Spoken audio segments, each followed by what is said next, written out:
sejam muito bem-vindos a mais um podcast Toca o Berrante. Hoje falando diretamente de Uberaba, durante a Expo Zebu. E o nosso bate-papo hoje vai ser sobre um tema importante, confinamento. Se você se interessa, fique ligado, faça suas perguntas. Vamos falar de confinamento, de nutrição animal com gente que realmente entende, com a equipe da Top Nutri. Muito obrigada pela participação de vocês, o Juliano Pereira Gabilan, que é diretor técnico. Obrigada, Juliano. Obrigado, eu que agradeço o convite. E o Luiz Antônio Brito, que é técnico de corte e confinamento. Obrigada, Luiz, por estar aqui com a gente. Muito obrigado vocês aí pela abertura do espaço. É sempre bom falar com quem tem tempo de experiência, tempo de mercado. Vocês trazem muito isso, né, Juliano? Para as pessoas entenderem melhor o que é a Top Nutri, há quanto tempo vocês estão no mercado, como vocês vêm trabalhando aí esses anos? A Top Nutri é uma empresa que nasceu há 14 anos atrás, de um sonho de pessoas que trabalhavam no segmento e identificaram oportunidade de melhorar os serviços prestados para os clientes. Então, nossa empresa é focada principalmente em suplementação animal para bovinos. A gente tem toda essa parte de suplementos para bovinos de corte e leite. E a nossa expertise é uma venda consultiva, né? Lá atrás, a gente via que tinha esse gap no mercado, né? Tinha muita questão de vender produto e não ajudar o cliente a obter os ganhos que ele espera com a atividade dele na fazenda. Então, a gente sempre preconizou isso, parceria mesmo com o cliente, tá junto com ele, construir história juntos. Então, hoje, graças a Deus, a gente tem obtido muito sucesso, a gente tem um índice de fidelização muito grande dos nossos clientes justamente por causa disso. Os clientes nos enxergam como consultores mesmo dentro da fazenda, porque nós participamos de todos os processos, de um nível de confiança muito grande. Então, a Top Nutri tem ganhado mercado e a gente espera que a gente continue crescendo nessa toada que a gente conseguiu nesses 14 anos aí. Quer dizer, não é só o produto em si, é muito mais amplo, é uma muito consultoria mais, personalizada, feita de acordo com o projeto de cada cliente. A gente está numa cadeia produtiva que é produzir proteína animal. Então, os nossos clientes têm empresas que produzem proteína animal. E a gente vende insumo para isso. E nós, quando eu me formei há muitos anos atrás, e hoje que eu tenho 20 anos nessa estrada, hoje eu vejo a importância que as empresas de nutrição tiveram nesse processo de modernização da pecuária. Eu falo com muita gente que eu conheço o seguinte: as empresas de nutrição são os maiores extensionistas do Brasil, foram os maiores extensionistas e difusores de tecnologia no campo, dentro da pecuária. Ajudaram a impulsionar esse desenvolvimento. Exatamente, por causa disso. Nós nos qualificamos e levamos informação para o campo para ajudar o nosso cliente a ganhar dinheiro com o negócio, que é o que interessa. Né? No fim das contas, é o que exatamente, se ele não tiver resultado, nós não vamos ter. Então, a gente sempre preza por isso. Levar essa informação para que ele obtenha os resultados que ele precisa. Né? Certo. E essa consultoria, né, esse atendimento personalizado, ele se estende também ao mercado, né? Vocês também entram com a questão de mercado, de orientar esse produtor. Até vamos entrar nessa questão aqui, Luiz, sobre confinamento. Como que está a situação esse ano? Está valendo a pena confinar? Tá. Esse ano, apesar é o que a gente até explica, com os nossos clientes, a gente tenta moldar para uma visão mais gerencial, empresarial do negócio, que número é número. A gente não consegue analisar ele pura e friamente absoluto, sabe? Vai mais de margem, que é o que sobra, que no final de tudo é o que vai fazer a diferença, que é o que se ele está colocando mais dinheiro no bolso ou menos. Então, com o cenário que a gente tem hoje, preço de boi, venda de arroba de boi magro, insumo, oferta, tudo isso, o confinamento está mais atrativo. Esse ano a gente vai ter diferença aí de 0,3%, 0,4% de margem com relação ao ano passado.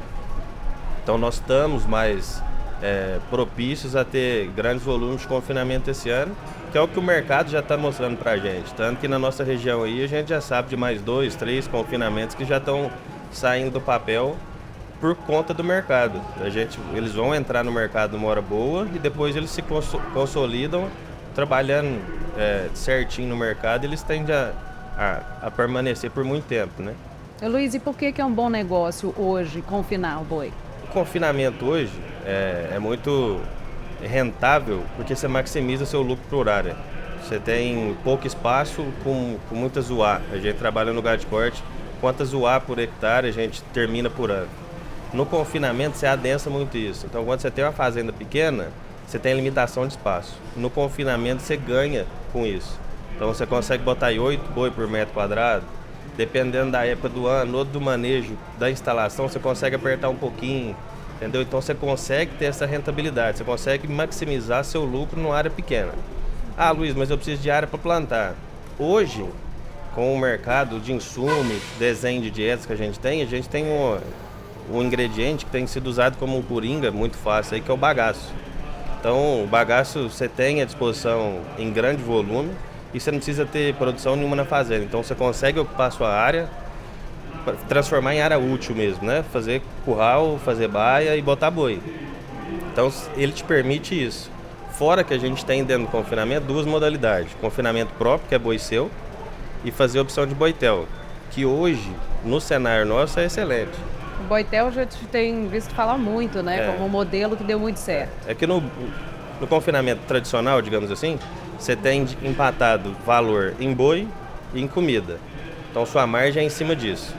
No boitel você tem capital empatado em cima de comida. Então sua margem é maior, porque você tem um maior lucro com menos capital empatado. Então você consegue maximizar seu giro, né? Você consegue tratar de mais boi porque seu dinheiro está todo empatado em comida. Então assim, a gente tem essas 2 modalidades e vem crescendo bastante. Então assim, essa é a pegada desse ano, a gente aproveitar esse mercado de boi em baixa, aproveitar esse ciclo pecuário que a gente fala, que o ano que vem a tendência é essa conta ficar um pouco mais apertada. Então a gente aproveitar esse ano para criar uma gordura, criar uma margem, entrar no mercado ou se consolidar nele para o ano que vem ser referência e estar apto para ter gente colocando boi ou você já está inserido no mercado, né? É uma dica importante, né? Complementando o que o Luiz está falando aí, o produtor, ele chega muito questionamento lá pra gente. E aí, confinamento vale a pena? Confinamento não vale a pena? Não só nesse ano, mas muitos produtores escutam falar, vê um volume de animais muito grande, às vezes numa área pequena, que você tem condição de fazer isso.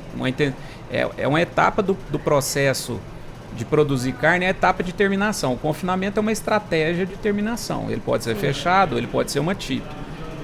Mas 70% do custo do confinamento é o boi magro, né? Então você tem que ter um capital muito grande para poder girar uma estrutura grande de confinamento.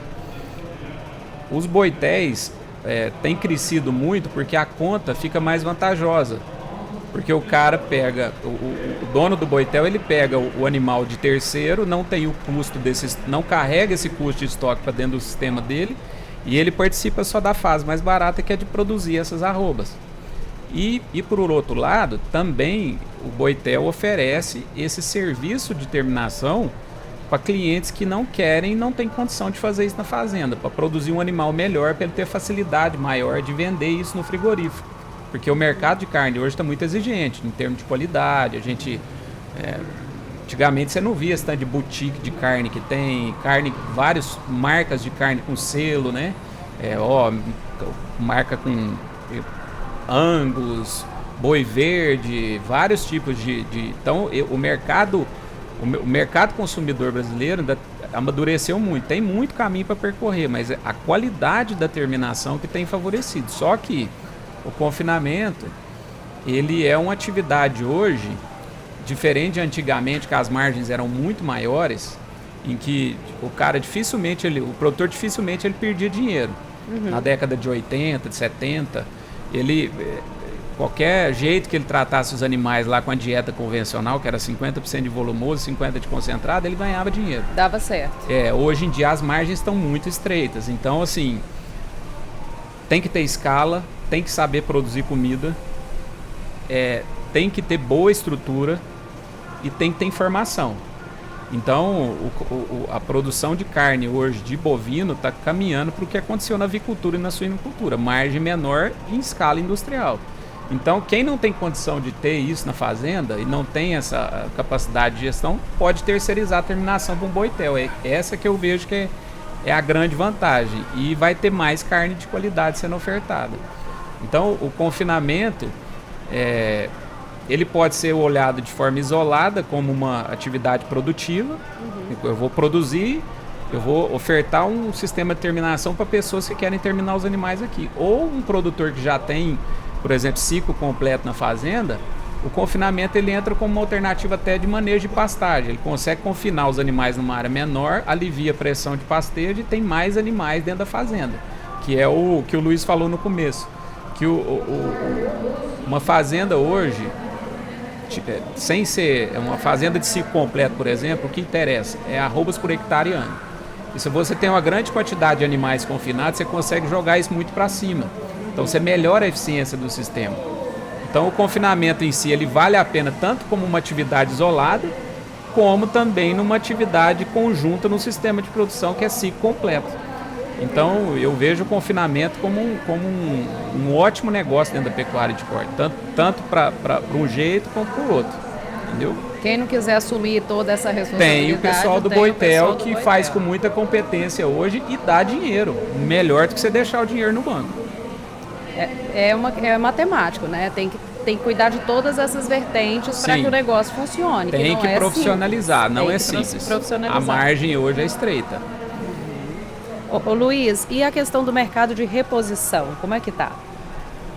O mercado de reposição ainda está um pouco instável. A gente ainda está conseguindo comprar boi sem ágio. O que seria um boi sem ágio? Eu tenho uma arroba de venda de boi gorda 230. Esse ágio é a diferença que eu pago entre o que eu estou vendendo boi e o que eu compro. A diferença para cima ou para baixo. Quando eu não tenho ágio, é o que eu estou comprando o mesmo valor que eu pago na arroba do boi magro, eu vendo gordo. É o que a gente tem visto de mercado. Nessa última semana, 15 dias, o mercado deu uma aquecidinha nessa questão do boi magro. A gente viu um pouco, uns 10, 15 reais de ágio aí, mas que não se manteve. O mercado já recuou de novo e já voltou para o normal, então o mercado continua sem ágio. Então a gente tem uma reposição muito boa. Ela vai estar girando aí na casa de 1,6, 1,7. Eu vendo um boi gordo hoje e consigo repor 1,7 animal magro na fazenda. Então assim, tá atrativo. Só de eu já não ter ágio na minha arroba, já me permite. Porque quando eu tenho ágio, eu tenho que pôr o ganho normal que eu quero, mais aquela diferença de valor que eu paguei para conseguir ser rentável, né? Quando eu já não tenho ágio, esse valor a mais eu não preciso pôr. Se eu for eficiente normal, eu já consigo ganhar dinheiro. No ágio você tem que ser um pouco mais eficiente, você tem que repor esse dinheiro que ele veio carregado nesse boi, entendeu? Entendi. Ele tem um peso a mais. Então o mercado de reposição hoje está bacana. Hoje, né? Mais para frente a gente tem um pouco de oscilação, mas o que a gente tem de previsão é que vai manter nisso. Um boi sem ágio e com a arroba futura aí oscilando de 230 até 250. Essa é a projeção que a gente tem. Para esse ano, pelas projeções que a gente tem visto, recentemente eu fui no encontro da Scott Consultoria que tratou muito sobre esse tema aí. Então esse ano eu acredito que vai ser, porque nós vivemos de 2020 para cá, o mercado foi uma loucura.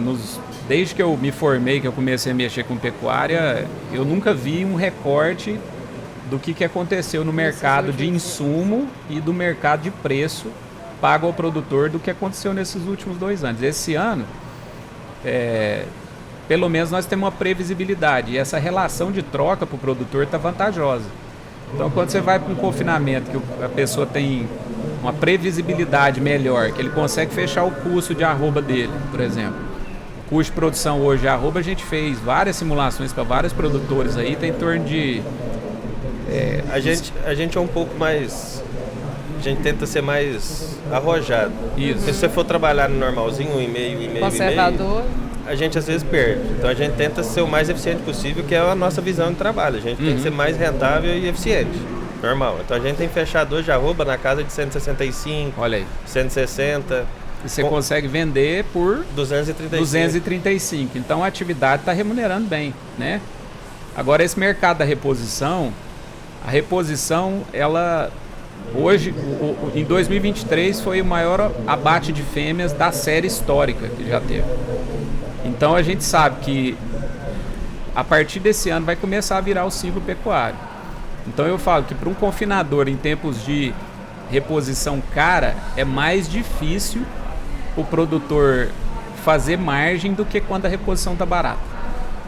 Justamente por causa do ágio que ele carrega. Então, a reposição agora, da agora para frente, vai seguir firme, com perspectivas de aumento, e para 2025 para frente é rampa de subida, porque o ciclo pecuário está virando esse ano. Então, esse ano a tendência é... Não, a tendência é de subida aqui para frente, sim.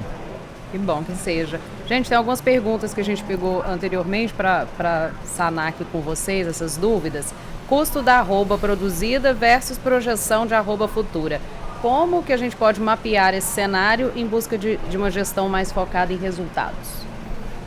Quem quer responder? Não, eu começo, ele pode complementar depois se ele quiser. Tá bom. Não, a gente acabou de falar o custo, a gente tem fechado aí custo em torno de R$180, né, até... sendo bem seguro, né? R$180 aí a arroba produzida e perspectiva de venda de 235. Então, igual eu falei, você tem... o mercado de insumos está muito favorável também. Então, o produtor... eu costumo falar, gerenciamento de risco dentro do confinamento é tudo. Então, se você fecha o seu custo de produção e você tem uma boa perspectiva de venda, tem ferramentas hoje que você trava na bolsa. Por exemplo, a gente oferece isso para o nosso cliente também, auxílio nisso. A Top Nutri oferece, nós temos um programa que chama Fixa, que o valor referente à compra de insumo da Top Nutri, aquele valor a gente trava em arrobas de boi para o cliente no mercado futuro, para que a relação de troca dele da arroba com o produto da Top Nutri continue a mesma e ele não seja pego de surpresa lá na frente com uma queda da arroba. Ele garantiu o poder de compra dele da arroba no ato do fechamento da negociação. E a Top Nutri faz essa trava para ele sem custo, do valor referente à compra de insumo, né, que ele tem conosco. E a gente auxilia ele também nesse mapeamento. Se ele quiser fazer trava nessa bolsa, a gente tem parceria com corretoras, a gente auxilia o cliente a fazer essa trava. Porque num sistema de produção, acho que a previsibilidade é tudo. Porque você não pode ficar à mercê do mercado esperando o que aconteceu. Aí acontece um problema daquele que aconteceu em 2021 lá, que a China solta uma nota lá falando que pegou não sei o que na carne do Brasil, no outro dia caiu R$30 por arroba. Quem estava travado naquela época, e tinha clientes nossos que fizeram essas travas, o cara vendeu a arroba dele tranquilo. Ele garantiu o poder de compra dele. E quem não fez trava, e o produtor rural, ele ainda tem muito esse hábito que vem carregado de gerações passadas de especular. Porque eu vou esperar subir, Ninguém nunca imaginou que a arroba ia cair do jeito que caiu no período de entre safra, e aconteceu. E nessa expectativa, às vezes não se dá mal porque não acontece o que estava esperando. Né? Isso, exatamente. Então, hoje em dia tem que ter a previsibilidade e o gerenciamento de risco é muito importante. Você consegue travar milho, seu estoque de milho que está lá na fazenda planejado, se você quiser fazer uma trava contra a queda ou contra a subida, você consegue. Então, tem muita ferramenta no mercado financeiro hoje que ajuda o produtor a garantir margem, sem correr risco. É fazer tudo que dá para fazer da porteira para dentro, porque exatamente. Tem fatores que a gente não vai controlar. Exatamente. Fechei o meu custo, fechei meu preço de venda. Na média, se pegar um produtor que especula e um que não especula, em 10 anos, o que não fica especulando e ele trava o custo de produção dele, ganha mais dinheiro. Sem dúvida, porque você não fica à mercê de risco, né? É isso aí. Pelo menos travar o custo de produção. Se programar ao máximo. Se programar. Nós estamos brigando hoje com cereais, insumos, né? Então a gente precisa ser rentável. Então a gente sofre pressão de todos os lados. Então assim, quando a gente tem a opção de travar o custo e travar a venda, eu sei minha margem. Essa margem, estando melhor frente ao mercado, ou eu deixar dinheiro parado investindo, é aconselhável fazer, né? Pelo menos a gente, se não quer travar tudo, trava pelo menos seu custo, porque a gente já sabe qual que é o custo. Se eu consigo travar um tanto de arroba X referente ao custo. O excedente, eu posso avaliar de mercado igual os agricultores fazem. vi que subiu um pouquinho, vou travar mais um pouco, garanto um pouquinho de ganho. Ah, tô vendo que vai cair, acabo de travar tudo. Então a gente precisa ter esse pensamento nos nossos clientes. Eu até brinco, falo muito que assim, eu já vi quebrar por perder dinheiro, por ganhar pouco, não.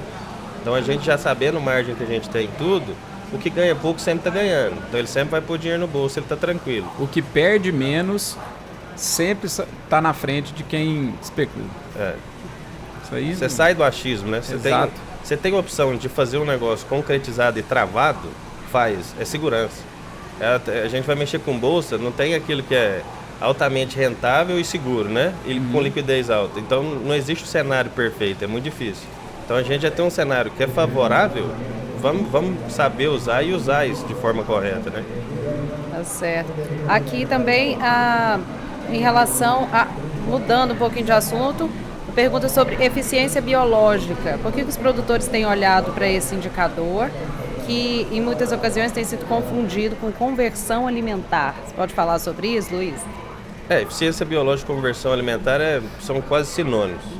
É mais ou menos o que eu gasto de matéria seca ou de comida para ganhar 1 quilo de peso vivo.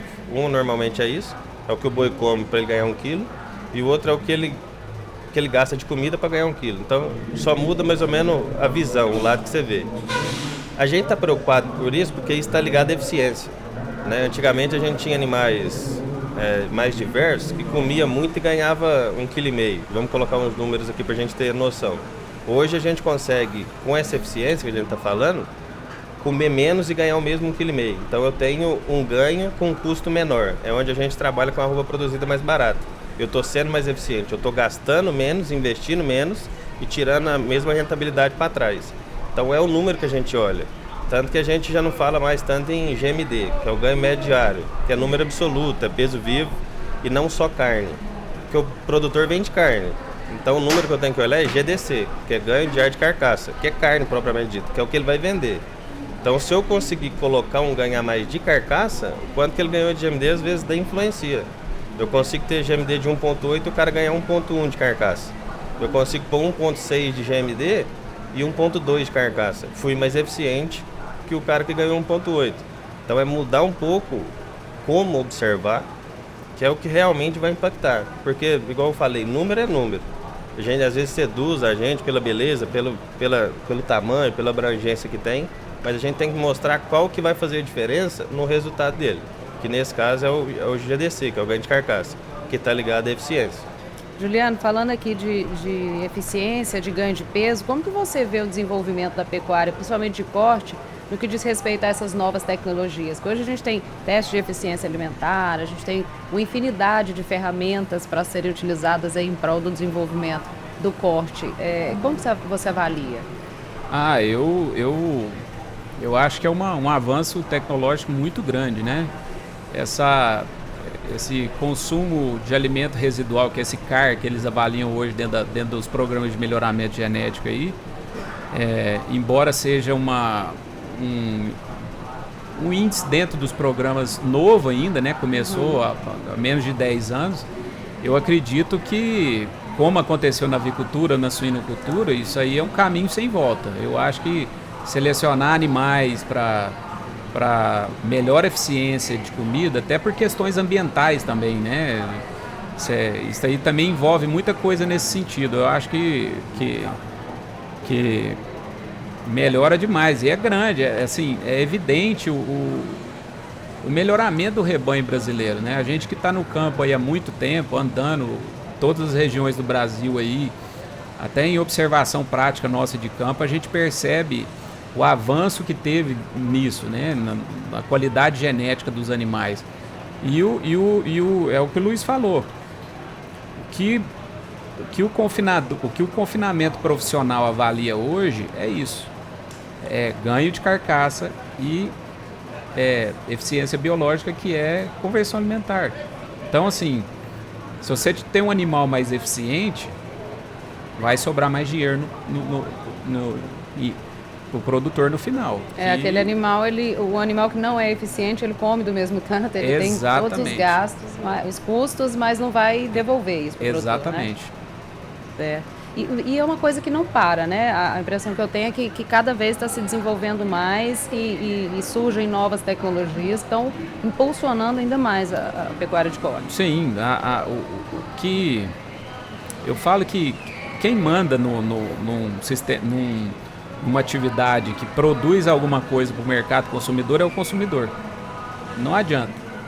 Se o consumidor pedir carne de qualidade, a turma do confinamento, quem produz carne vai correr atrás. Isso é fato. Vai ter que se adequar. Isso é fato. Isso aí o mercado consumidor que determina isso.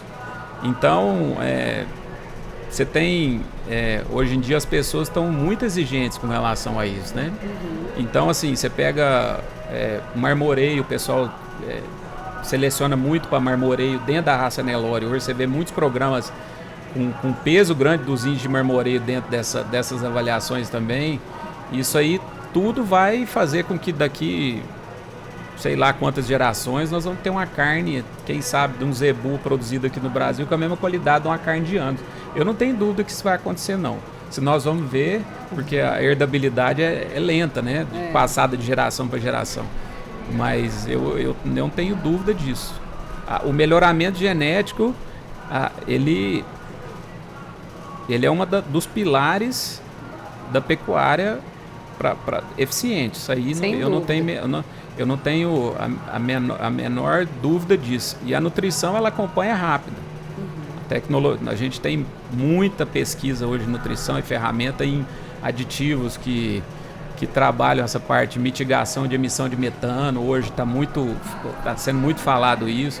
Em aditivos que melhoram a conversão alimentar. Então, mudou muito a pecuária nesses últimos 20 anos aí que eu acompanho. Melhorou muito mesmo, muito. A gente avançou muito. É genética, nutrição e manejo, né? Exatamente. Então, essa é a tríade. Exato. Não adianta ter um boi bom de genética com a nutrição ruim e o manejo péssimo. Então a gente tem que ter um balanço daquilo ali, né? É tipo a lei do mínimo. Não adianta eu estar com os dois altos, mas um puxando para baixo, que o meu desempenho ainda é ruim. E eu acho que esse mercado nosso de carne mudou bastante. Antes a gente pagava mais por peso. 1 quilo de carne vale tanto. Hoje a gente já está avaliando mais em características que a gente vem cobrando, que o mercado vem cobrando. Deposição de gordura, marmoreio, maciez. Então, isso vem gerando um retorno melhor para o produtor. Então, esse mercado também já, apesar de uma mudança que passa para o cliente, para ele se adequar a esse tipo de produto, igual o boi novo, hoje o boi China que a gente fala, né?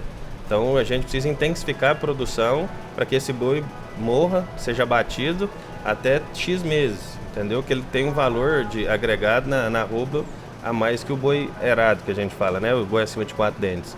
Então tem moldado bastante a pecuária e tem sido positivo para a gente, né? A gente está sempre crescendo, não são mudanças que a gente está sentindo que está sendo ruim para a pecuária. E essas exigências têm relação, inclusive, você tocou nesse ponto, a questão da sustentabilidade, né? Ser mais eficiente, produzir mais em menos tempo, no menor espaço. Isso tem a ver também com uma exigência, uma demanda mundial. Mundial. Né? Vai chegar um ponto que hoje a gente fala muito em certificações internacionais, que o Brasil está sempre em busca. O produtor brasileiro ele está muito voltado para isso, mas é algo que cada vez mais a gente vai estar vendo por aí, né? Tem que ser sustentável também. Eu falo, a pecuária eficiente não tem. A pecuária eficiente ela é condição primordial para uma pecuária sustentável. Não tem como não tem como. Né? Se você pega o sistema, hoje já tem metodologia que o pessoal consegue medir, faz uma auditoria numa fazenda, você consegue medir se a fazenda é carbono neutro, positivo ou negativo. Isso está batendo na nossa porta aí. Eu acredito que não vai demorar muito tempo.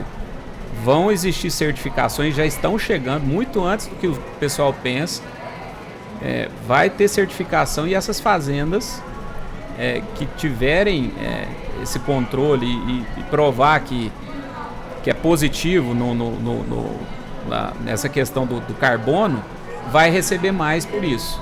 Então você pega, por exemplo, um sistema de produção intensiva a pasto, já é sabido que o sistema extensivo antigo, ele produz mais, ele emite mais carbono do que ele sequestra. Agora um sistema intensivo de pastagem não, já é positivo essa conta. Então no confinamento, por exemplo, Se o animal come menos, gera menos resíduo, né?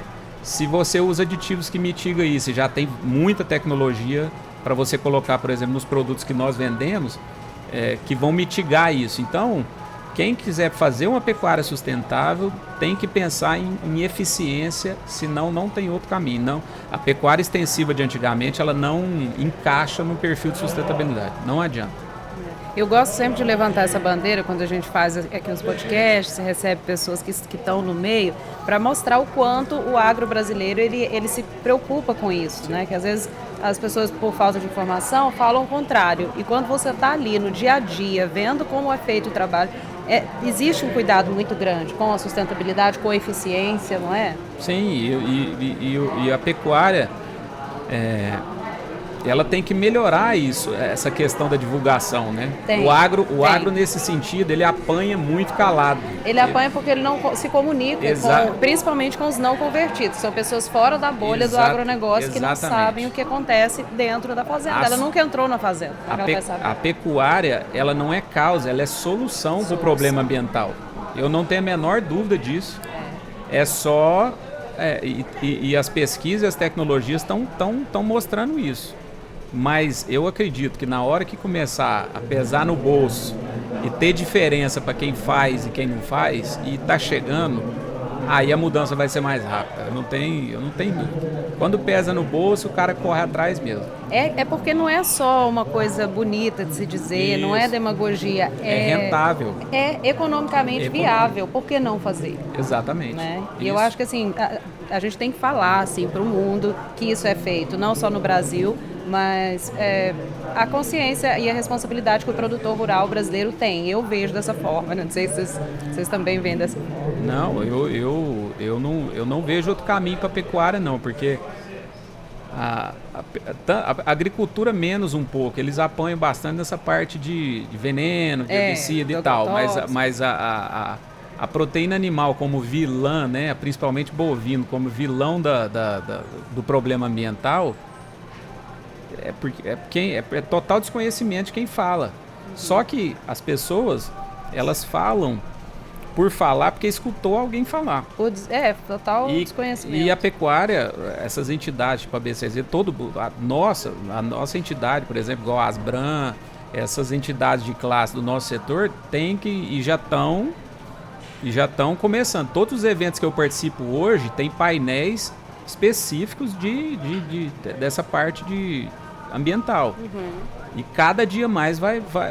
Então, assim, eu acho que já melhorou bastante e a turma já enxergou que tem que defender o time, porque... É o tema do momento e a gente tem que bater nessa tecla, né? Exato. Você disse, por exemplo, da agricultura. Enquanto a agricultura às vezes está apanhando pela questão do agrotóxico, a pessoa que está falando não sabe que o Brasil é o país que mais utiliza bioinsumos. Exatamente. Não faz ideia, nem sabe que existe bioinsumos, né? Exatamente. Que é algo que já vem revolucionando também a agricultura. Os nossos amigos da avicultura sofreram muito com isso, né? Aquela questão de frango com hormônio. Sim, eu lembro. Então a gente tem que realmente passar o que é e por que isso muda, né? Tem um porquê. A gente está trabalhando nisso aí há 100, 150 anos, mexendo com genética, melhorando a questão de formulação, usando aditivo. Tem um porquê. Então aí depois você chega lá no final, para a gente dar uma desculpa de hormônio, no caso, ou disso, a gente tem que realmente expor o porquê e levar esse tipo de informação, levar a informação certa. Porque aquele me disse o telefone sem fio, você propaga uma aqui, mas chega em outro de forma que a gente não tem controle, né? Uma mentira repetida 1000 vezes vira verdade. O pessoal do leite apanhou muito também com a questão dos animais, sendo que é outra questão que está em alta, que é o bem-estar animal. Sim. A gente vê em todas as áreas, né? Então, é isso. O volume que produz é menor do que quem consome. Então, esses que consomem, às vezes, acham que o leite realmente vem da caixinha que a carne gera lá no açougue. Então eles não têm noção de nada. Então o que alguém falar para ele acredita. Então assim, como que essa informação chega, a gente tem que dar uma filtrada, uma pincelada e passar da melhor maneira possível. A gente tem que ser didático, né? Não falar tecnicamente, senão não chega a nada. A gente tem que falar a língua que ele entende. Então a gente chegar nessa informação dessa maneira, acho que a gente dá uma mostrada na realidade que a gente vive no campo. Mas isso está melhorando, não está? Eu acho que hoje, com o acesso à comunicação, mesmo sendo essa comunicação ainda devagar, deveria ser mais, né? Mas com a internet, acho que tem mais informação disponível. Aí se interessa quem quer, né? Mas eu penso que está melhorando essa A gente saber aproveitar, porque a internet tem de tudo, né? Tem que então filtrar. A gente tem que dar uma filtrada e algumas pessoas também que têm essa manejo melhor de levar essa informação para frente, né? Então esses veículos também estão ajudando bastante. Esse bate-papo que a gente está tendo, essas aberturas a gente não tinha antes. Hoje a gente já tem esse palco para poder falar. Então isso está facilitando muito e está dando uma melhorada nessa comunicação entre o consumidor e o cliente. Vai sair tem uma empresa que é parceira nossa, a Altec. Recentemente eu tive numa viagem nos Estados Unidos e o presidente da empresa falando sobre um documentário que eles vão fazer. Aí eu vi a dimensão que está tendo no mundo, sabe? Eles estão financiando um documentário que está para sair agora, que vai se chamar que seria do mundo sem as vacas. Eu acho que é algo nesse sentido. Olha que legal. 2 jornalistas percorreram o mundo inteiro escutando quem é a favor, quem é contra, para ter esse balanço, né? Então, assim, para você ver a importância que o pessoal de uma empresa que atua em escala global, para financiar um projeto desse tamanho, que a ideia deles é exibir isso até em salas de cinema, segundo o que eles me falaram, mas vai estar disponível provavelmente para todo mundo assistir, para poder fazer esse contraponto, né? Porque o contrário já tem. Documentários falando mal da atividade tem vários. Exatamente. E é claro que o problema não são as vacas.